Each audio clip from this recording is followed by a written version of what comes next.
Please rise and join me for the Pledge of Allegiance. I pledge allegiance to the flag of the United States of America and to the republic for which it stands, one nation, under God, indivisible, with liberty and justice for all.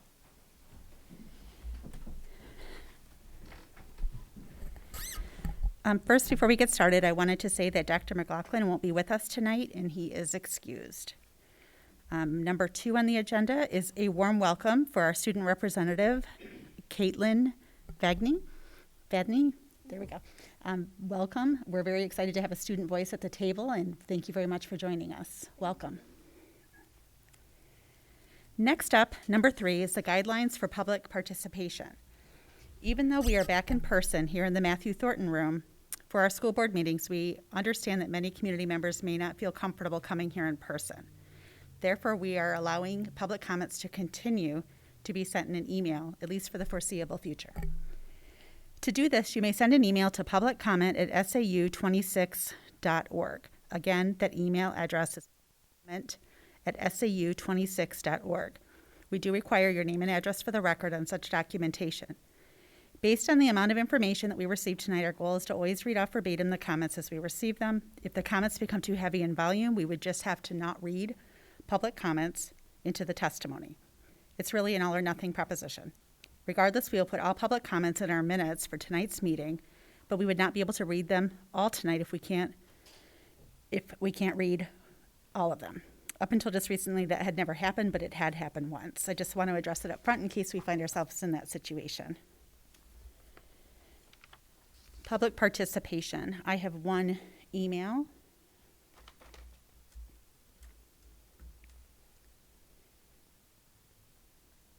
I see one email. It is from Rosemary Rung, 21 Ministerial Drive. Dear school board members, I viewed the replay of last school board meeting and was taken aback by the comments Shannon Barnes made during the nomination of Lori Rothaus to the position of vice chair. It reeked of disrespect for the years of service Mrs. Rothaus has given to the Merrimack School District as a teacher, coach, planning and building committee member, and more. If Mrs. Barnes had these concerns, she should have discussed them directly with Mrs. Rothaus at the outset, not waiting to compile them as a character assassination during a public meeting where Mrs. Rothaus was unprepared to defend herself. The Merrimack community expects a higher level of professionalism during these meetings. Please enter this into public record of your next school board meeting, as I cannot be there personally to read them during public participation. Thank you. Again, that was Rosemary Rung, 21 Ministerial Drive.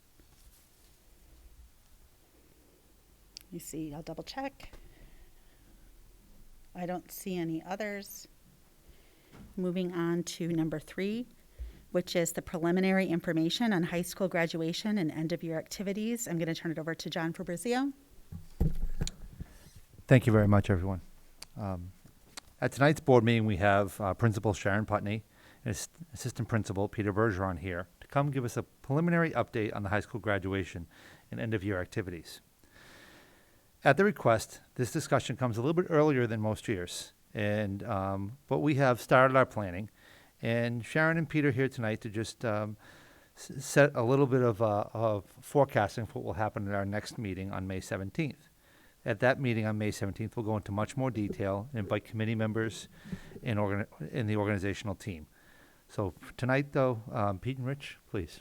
And Pete and Sharon, please.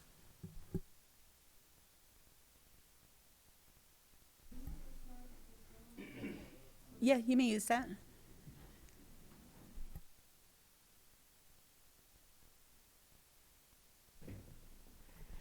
Good evening. I want to thank the school board for the opportunity for us to be able to speak to you tonight.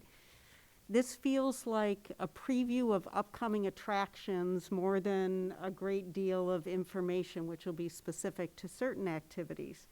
So we're very excited, Mr. Bergeron and I, just to be able to talk about some of the activities that are going to be coming up, especially where it is around our very deserving seniors.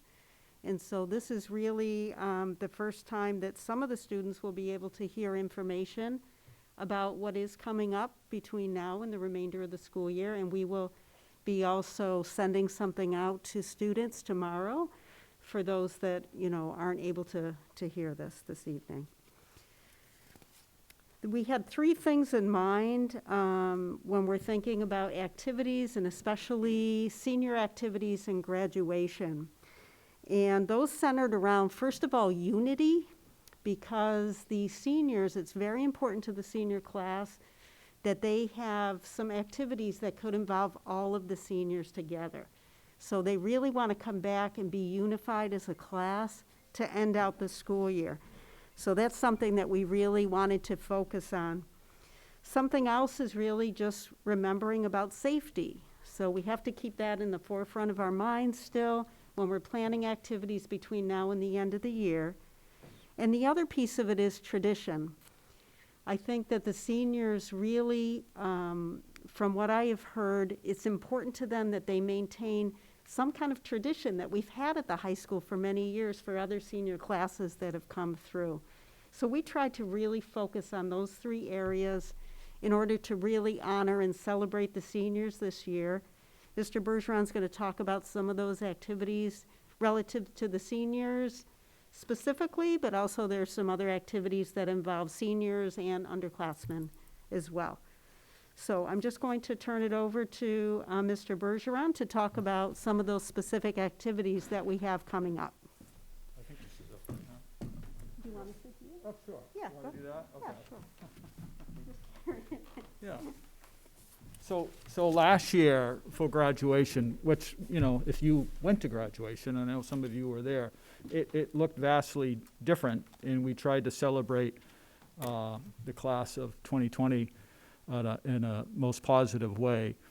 The planning began with, we had two very good class advisors in Harley Hall and Corey Ducharme.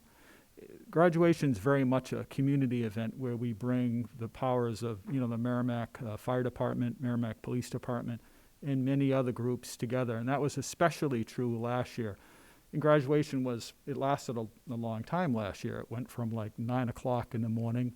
We pre-recorded, the valedictorian, salutatorian, the class president, those speeches, Mrs. Putney's. We had a not a guest speaker, but we had a senior speaker, which, we plan on doing that this year as well. So that took a lot of planning. The one thing we heard is what parents liked, and it is a big event, obviously, for parents. It should be, but also for our seniors, is like they felt it was very much, it was more, I don't know, for lack of a better word, maybe intimate, more personal, because the groups came up and they were in these 14 by 14 squares, 6 feet apart, and we were able to get 10 students up. They had their names read, their picture taken. We did the tassel, turn the tassel, all of those things, which I think, it was interesting when I was reading names, and John Fabrizio could tell you this as well. You actually get to see the parents up close, and their children got to see their parents. So it's definitely more personal.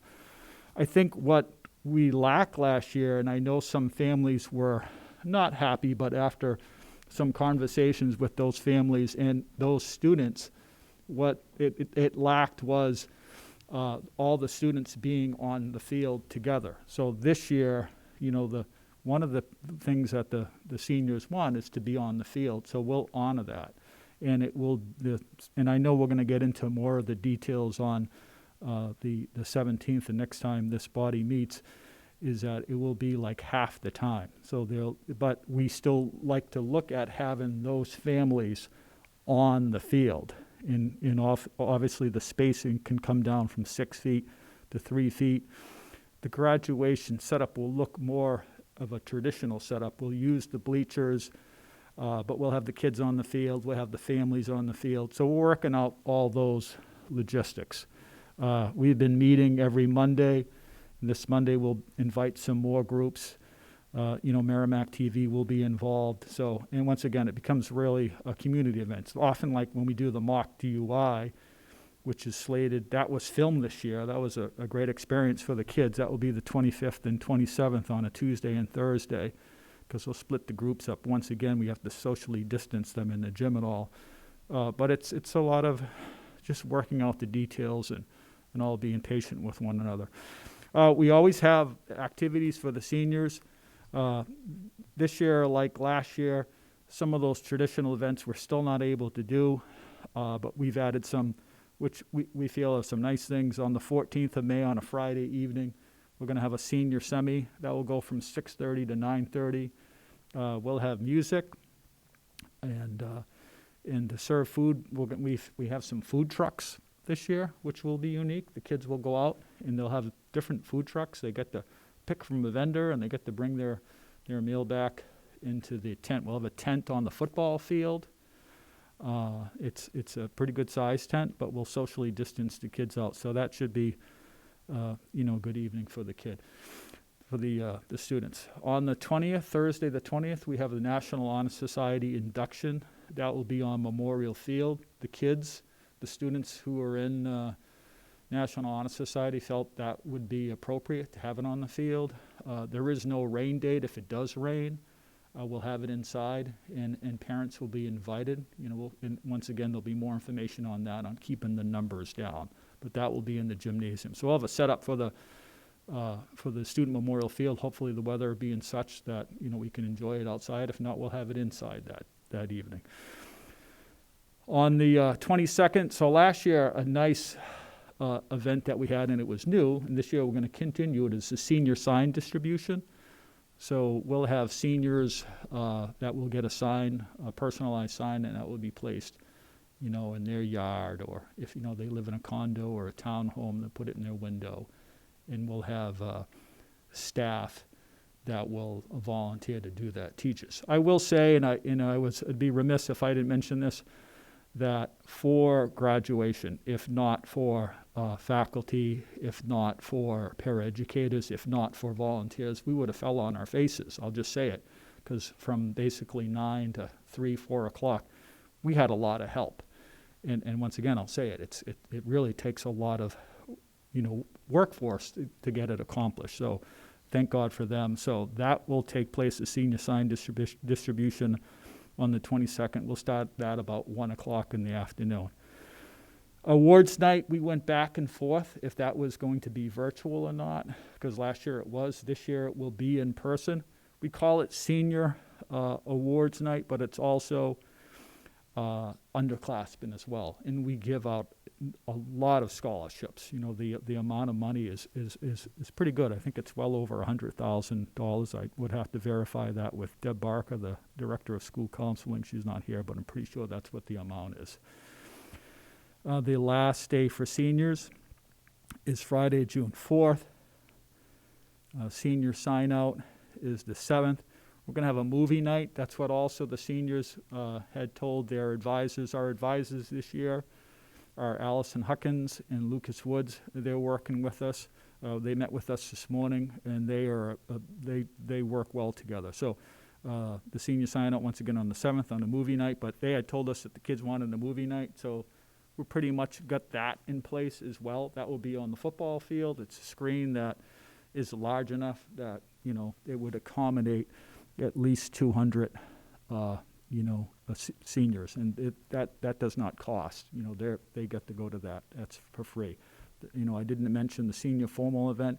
There is a cost to that, but once again, we're pretty cognizant of what's going on, and we're trying to keep those costs down.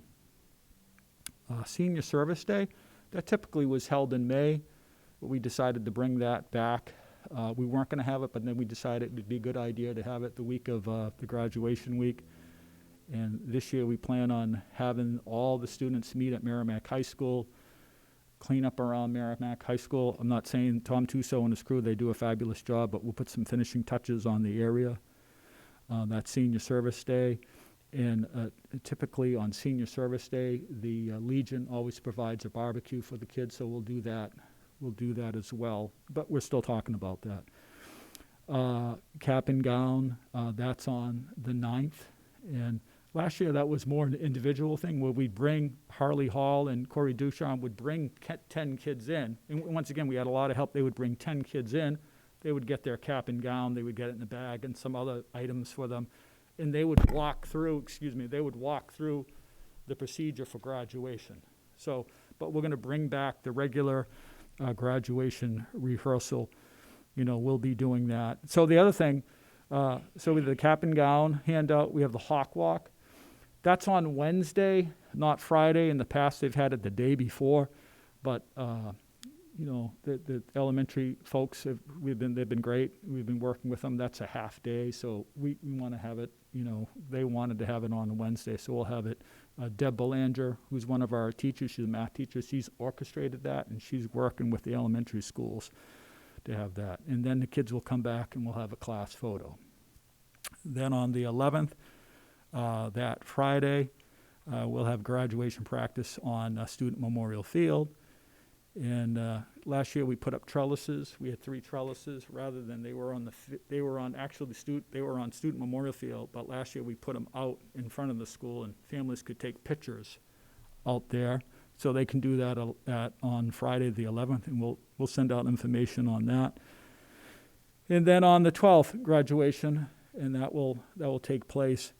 We're pretty sure at 9 o'clock as opposed to 10. And once again, the day will not be as long as it was last year.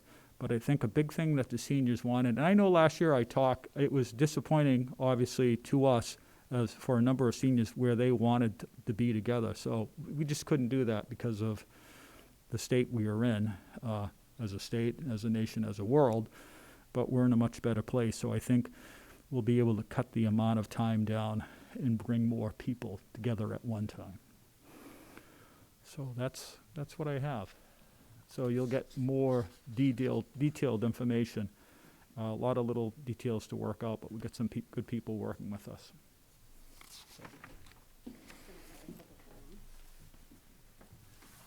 Thanks. Thank you. I just wanted to add a couple other activities that folks might be interested in hearing about. And one of those is the drama club has been working on a virtual production, and so that's going to be Much Ado About Nothing, which is going to be presented at 7 p.m. on Merrimack TV this week. So that's really exciting to see what that's going to be like. We also have Spirit Week coming up, so I think a lot of students will be happy to see that we're going to have Spirit Week activities from the 17th of May to the 21st. Caitlin's happy about that, I can see. And I think Mr. Bergeron mentioned the mock crash. We will have 2 programs so that the opportunity exists for seniors who are remote. We have it in 2 sessions, so there aren't too many people in the gym at any one time, so there might be more of a comfort level if people want to be able to come in and see that and still know that they will be socially distant. Also, I think we have the National Honor Society students doing the Teddy Bear Picnic, which is another tradition that they've had for many years. We're hoping that happens. They also have a rain date. That's the 27th or the 28th, depending on the weather. And we have the Senior Top 10 event that we do every year with Rotary Club. And so that's going to be held on the 27th of May. The last day for underclassmen, I don't want to leave that date out. I think that's important too, is 6/11. So just wanted to add a couple other end-of-the-year activities that are happening. So you can see it's there's something kind of nice about it being, having some things planned that are traditional, that we've done every year. And I think it's going to be just a great close to the school year, the fact that we can have some of these activities. Even though they might look a little bit different, they're still inclusive, and there's still a lot of tradition involved in that. So we're really looking forward to the next 2 months, and we know it's going to be really busy. So at this point, I just say stay tuned. There's more to come. As you heard, in 2 weeks, we are going to bring some students back, some of our class officers, and also our class advisors for the senior class that will come, and we'll be able to answer questions that you might have. And at that point, in 2 weeks, we'll have more detail about some of these activities that are planned. But in the meantime, I'm wondering if there are any questions that we might be able to answer right now. And if we can't, we'll certainly tell you that we'll get back to you. Lori? I just want to say thank you, because I know how difficult it is to do all of this planning and then do all of this planning on top of COVID-19. So thank you. This is a great way to end the year. You know, high tribute to our seniors, honoring them for all their hard work and flexibility. I mean, there's lots of life lessons for all of us in this, but thank you very much. Absolutely, thank you. Any other questions? Okay. Well, thank you so much for coming out this evening, both of you, and providing us with an update. And we're certainly excited for that very special day. Makes it even more special, I think, kind of overcoming the adversity of COVID to get there. So thanks again and have a great evening. All right, thank you. Thanks so much.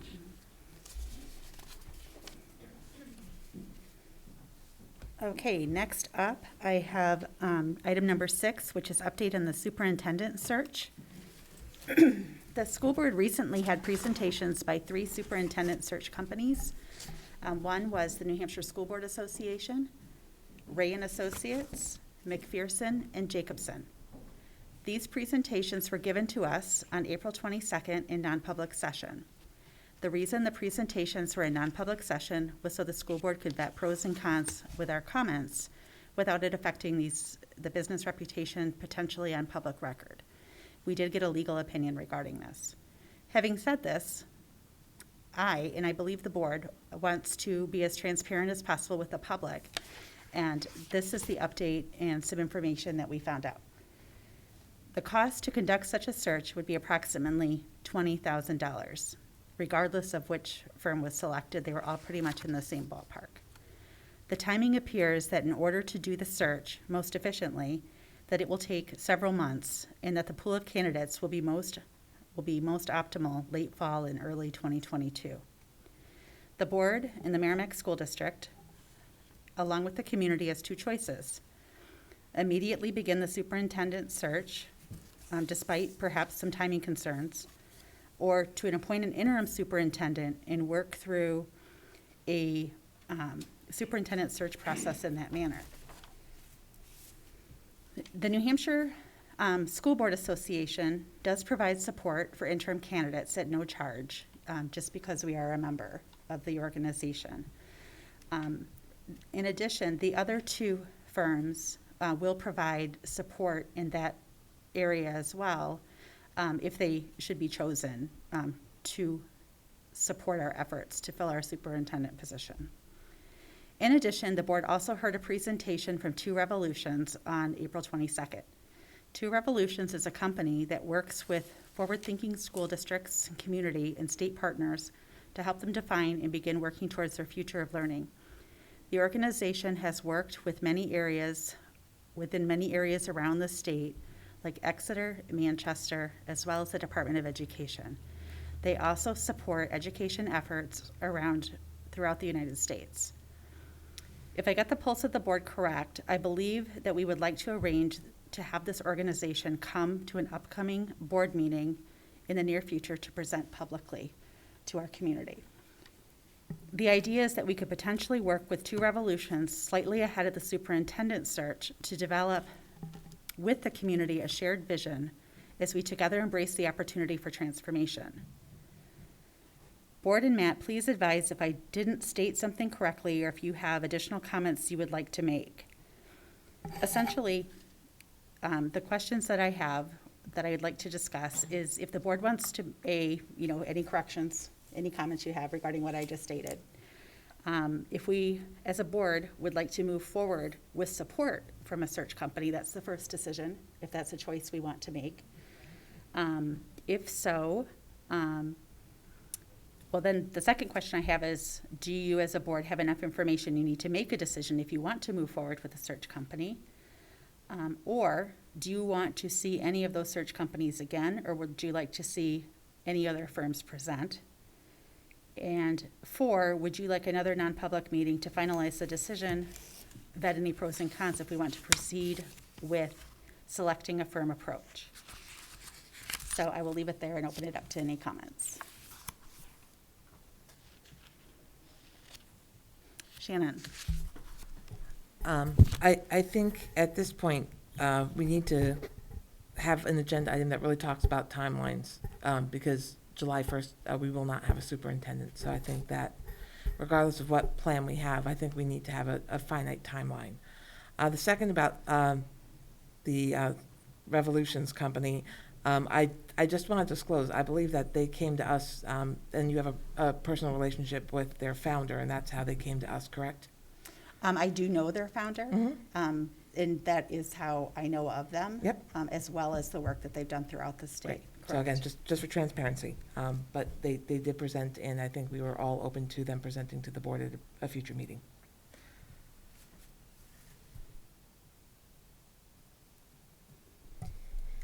I would add that I think you've got the pulse correct on where we're at. I agree with Shannon. We need a firm timeline, at least for the interim situation. I think the community needs to hear from Two Revolutions, because in our effort to be transparent, not only will they present what they provide for the community, but it'll be an opportunity for the community to hear that they're going to have significant input in the future and vision of this district. And then it would be appropriate to move forward in that search once they've heard that. Thank you. Jenna? The only thing that I was really going to say is I don't know what the best way to come into the, again, first there needs to be a timeline, but you asked about like a non-public to do that. I'm not sure what the right format is, because I feel like there does need to be a discussion about the pros and cons of those three different companies, and we really kind of ran out of time in our non-public to do that. So that's the only thing. Like, I would like some time to be able to hash through the pros and the cons, because I think there was some agreement, but then there was other differences of opinions, and you know, we just didn't have time to really say much. You know what I mean?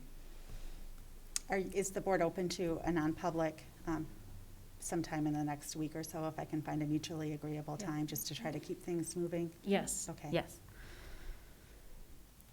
So Lori? So I agree with what everyone says. I think that it would be great to have a deep discussion on where everyone is right now. As far as True Revolution Company goes, I think I look forward to that presentation. As I said, I worked with the League of Innovative Schools, and the thing I liked about True Revolutions is it's individual to you, to our school, our community, our district. I really like that, and I think it will give us a fresh vision on where we're going to go. Thank you. So I think for next steps, what I'd like to do then is to schedule a non-public that we can land on that approach.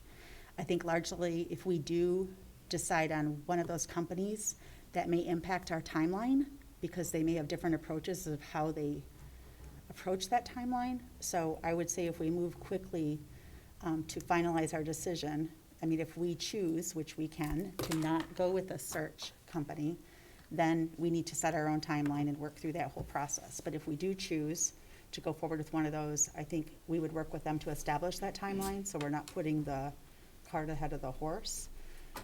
But does anyone have any thoughts thank you very much. Does anyone have any thoughts as it relates to if we need to look for an interim superintendent, and I'm seeing everyone's head rate nod. I agree with that as well, so I don't think we need to take a vote on that. I think it's clear that we're going to go in that direction of finding an interim superintendent and really taking the time to get a process in place with community involvement that will not only set our vision, but allow us to coalesce with the search process to align who is chosen together with that community vision. Sounds good? Okay. So I will reach out to you and we will schedule something. I think what I will do then is if we get that in the next several days, what I'll do is come back and ask you all if you give me the authority to provide an update through Power School to the community to not only recap what we just discussed tonight, but then what our solution is for the next step. And I think it sounds like we'll have more information and a better direction in the next several days. All right, thank you.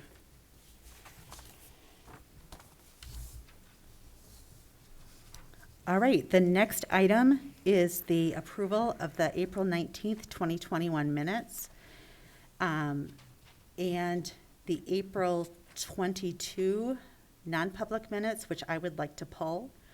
So I would like to entertain a motion for the April 19th, 2021 minutes.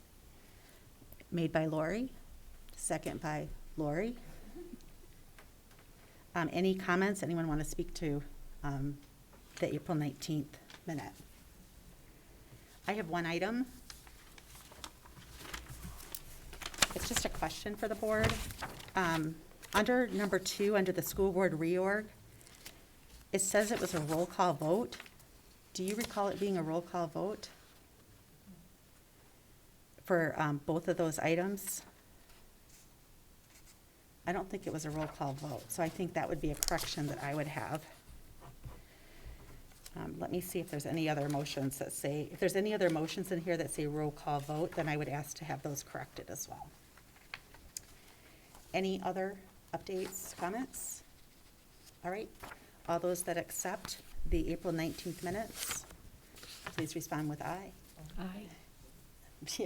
And that motion carries 500. Moving on to the consent agenda, John Fabrizio. Thank you. We have 2 resignations and retirements tonight. Kathleen Terrio, third grade teacher at MES, and Stephanie Wormersley, special education teacher at MES. Thank you. Do I have a motion? Shannon, a second? Jenna, all those in favor signify by saying aye. Aye. Opposed, that motion carries 500. Next is correspondence. Any correspondence for the board?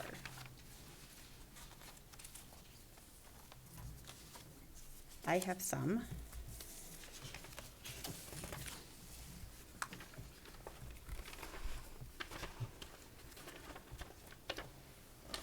I have one that went to all of us. It was an email from a parent regarding a recent district email and wording about the mask mandate.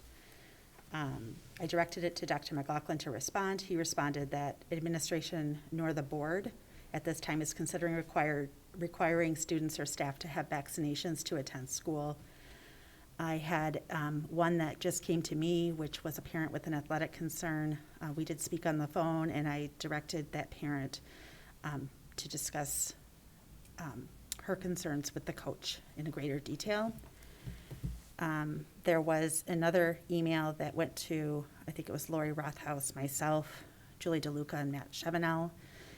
It was an email from a parent about concerns of not being on a list to take surveys. And then there was an email that went to me, and I believe Jenna, from a parent concerned that she relieved an email versus a phone call when her child will need to quarantine from a sports team. Jenna responded back to that parent. I did receive an anonymous letter from Aristotle in ancient Greece, concerned about, looked like it was maybe someone that may not be a resident. It was just concerned about our tomahawk mascot. That's all I have. Any others? Okay.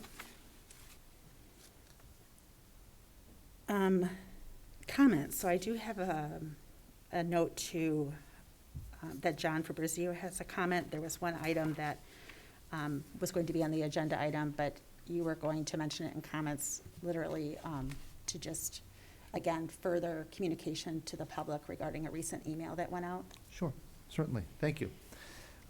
Last week, during April break, a letter went home to parents in the community regarding our Remote Education Academy for Learning, or our REAL program. Our plan is for next year to have our REAL program available to all Merrimack students from 21-22 school year. In recent years, the state of New Hampshire Department of Education has been promoting school choice as an option for families who seek alternative to traditional learning. In most cases, that choice has been framed as a choice between public school, private school, or charter schools.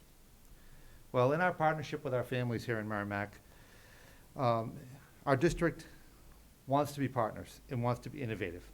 We support choice, and so we created the REAL program this year and allowed us another way to strive towards continuous improvement and innovation of our programs that support choice for families. Based on parent and student feedback with remote and online learning this year, we feel it needs to stay in place. We feel we need to offer this for our families next year. We have hired, as part of our budget, Bill Morris as our REAL coordinator, and he will be in place for next year as well. In the upcoming days, we will be sending out a survey to parents to best understand their intentions for next year and if they would like to be involved in the REAL program. Accompanying that survey will be a frequently asked questions document that Bill Morris, myself, and Dr. McLaughlin have been working on that will go out for further information about the program.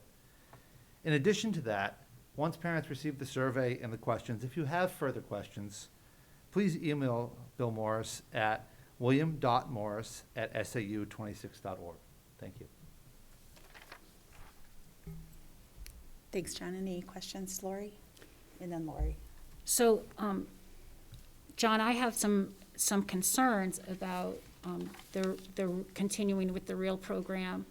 And I would like to hear from teachers, because the teachers in the district that I currently work for struggle with the instruction of teaching to the computer at the same time as teaching to the classroom. And most teachers are looking forward to getting back to engaging students in the classroom. And so I would raise that as a concern that I personally have as a board member. Lori Peters? I also have a concern in the communication, and maybe this is covered in the FAQ that you're planning to send out. But this past year, as families picked the remote option, schedules were changed, and students, particularly in the high school, lost their AP and honors classes. If those are going to be honored or not for the REAL Academy, I think that needs to be communicated before that survey goes out, so that parents know that if they are considering that remote option, what classes will not be available, if any, to their students. The second concern that I would have, and this would be a question for the district attorney, is the legality of public funds paying for a homeschool option when other school choice options are not currently funded by taxpayers. Now, I recognize there's a bill up at the State House, but this is separate of that. And I also know we may only be talking about the REAL Academy for 1 year until parents feel comfortable with vaccinations and other choices. So I know this is kind of, in the gray area of we don't know for sure, but I just think it's something we need to have on our radar from a legal standpoint. Shannon? No? Didn't know. And then I just had a couple of things. One is regarding the survey, and it kind of goes back to when our last survey went out, is there's another number of families that have pulled their children to provide alternative options just in the face of COVID that they felt was best for their student or their family. And many of those families want their voice to be heard. So I would also encourage it to be very well known in how those families can communicate their, complete that survey or whatnot.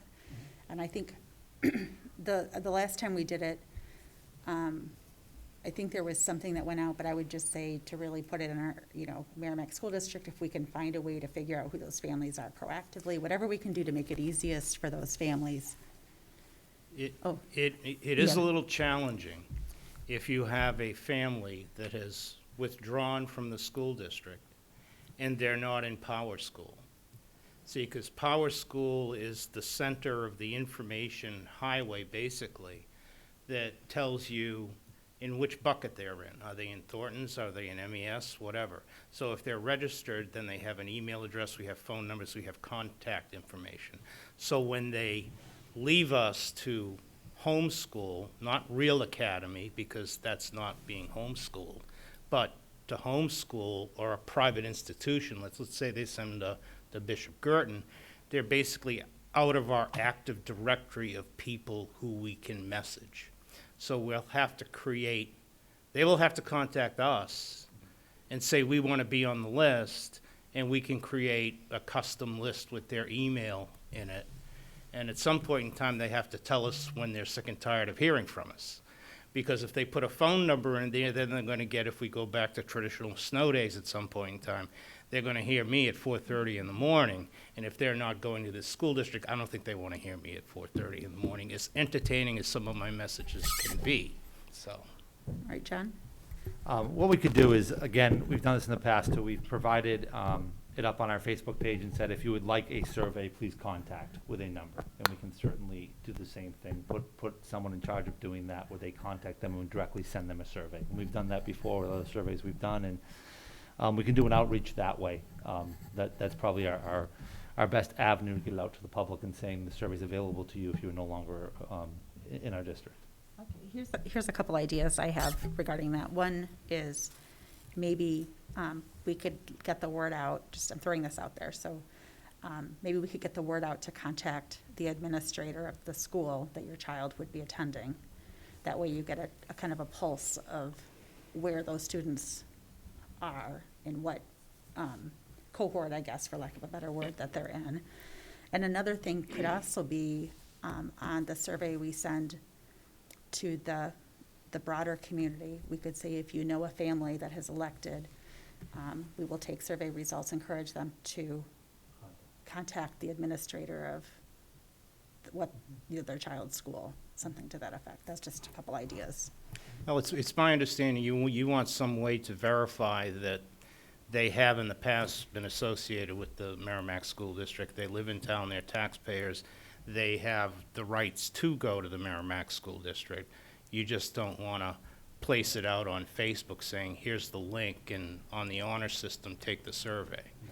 I mean, I don't know if I have a problem with that as much as if they can identify who they are. I mean, I just want to make sure that those families have the best opportunity they can to be able to get their voice heard. Okay. Because I think, a lot of those families still very much, I spoke to one mom, very much wanted to feel part of this community, very frustrated that she had to make a choice that wouldn't have been her preference. She was a graduate from Merrimack High School when she went to school. So was her husband, I recall, and, it was, they made a choice that they thought was best for their Yeah. family, but they felt kind of ghosted by the district.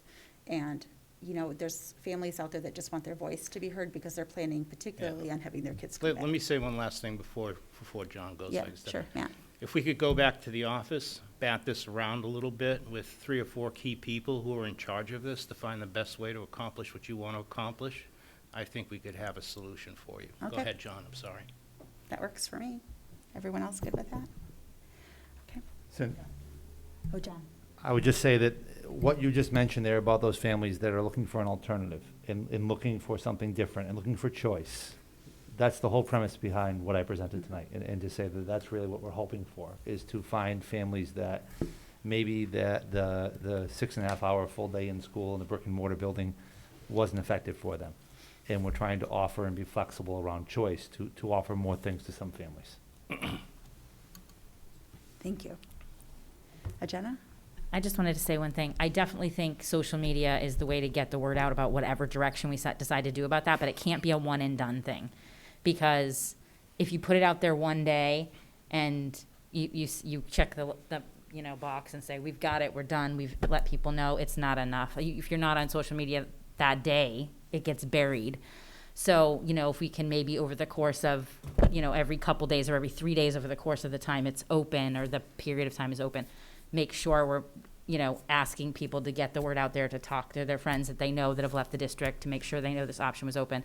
That's going to be the way we really capture all of the people who have made different choices, because it wasn't all to homeschool. It might be charter schools, it might be private schools. Right. So, who knows who's staying where they're at, who's coming back, but the only way to know is to get it out there as much as possible. So the best way is to do kind of a broad seed approach Yeah. to try and cultivate as much knowledge and people as we can and have them identify themselves. I'm sure, Yes. people who don't have kids in the district have really no interest in taking the survey. Yeah. And, if we ask if your child was in the school district, what grade would they be in? Yeah. Or what school? So, yeah, Right. okay, it's part of it. Thank you. All right, any other comments? Shannon? Regarding tonight's public comment, so all the concerns I discussed in my dissenting vote at our last meeting were shared as they were happening in a timely manner with the chair. In her capacity as chair, in addition to being a close personal friend and neighbor, assured me she'd address the concerns. So I was told it would be communicated. My comments were the only opportunity to make a case to adjust the vote and not get a majority. With the will of the board in favor of that vote, I will work under this structure as hard as I've worked all 11 years that I have served to date. Thank you. Any other comments? Any other comments? New business. Any new business to discuss? Lori? I would like to add to the consent agenda for the May 17th, 2021, that we invite Diana Fenton, who is a lawyer with the Department of Education, to present to the board laws pertaining to certification and other educational laws. And you meant to the agenda, not the consent agenda. Yeah, to the The agenda. regular agenda. Okay, I can touch base with you on that. Any other new business? Any committee reports? Item number 11, committee reports. Any committee reports? Seeing none. Item number 12, public comments on agenda items. I didn't see any. Let me double check. Seeing none, we can go ahead and sign the manifest, and I will entertain a motion to go into non-public session for RSA 91-8:3, Roman numeral 2, C. Roman numeral 2, oh yeah, it just says C on here, but B and C. Okay. Motion by Shannon, second by Jenna. Lori Peters, how do you vote? In favor? Yes. Jenna Hardy? In favor. Shannon Barnes? In favor. Lori Rothaus? In favor. And I vote in favor. That motion carries 500. Thank you and good night.